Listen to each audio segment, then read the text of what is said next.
Only Tri-Cities News Team taking action for you. Keeper Action News.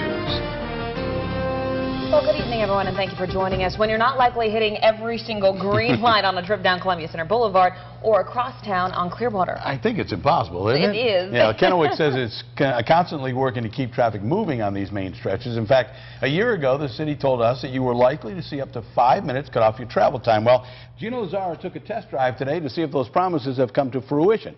It's tonight's big story. If a mother's place is in the home, why is Sarah Grunke always in the car? The single mother of two asks herself that daily. Sarah finds herself driving to the Kennewick Target almost every other day. I used to live in Los Angeles where the traffic was absolutely crazy, and I've noticed that the congestion is almost just as bad as it is there. She lives off Clearwater, so she has to drive one busy east to west route only to get to another busy north to south road. Literally turning left onto Clearwater from anywhere in Kennewick is almost impossible. It takes like 5 to 10 minutes to even turn left. It's a nightmare, complete nightmare. Still, Kennewick says it's making progress on the roads. They don't have hard figures just yet, but I got behind the wheel to check it out.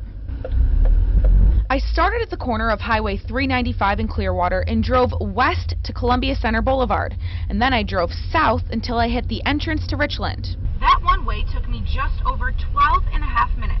Now keep in mind I was traveling on a Monday during lunch hour, and I did hit 5 red lights. Keeper drove this exact same route a year ago and did it in the exact same time. I turned around and drove back and was at my starting place in about 9 minutes. Our return trip last year took almost twice as long. Last year, Kennewick said it would retime the lights to keep traffic moving, but instead, the money was spent on adding this light at Rio Grande Avenue and a signalized crossing on Quinault. The city says this helped especially during the busy Christmas season around the mall. Retiming of the lights is now planned for this year instead.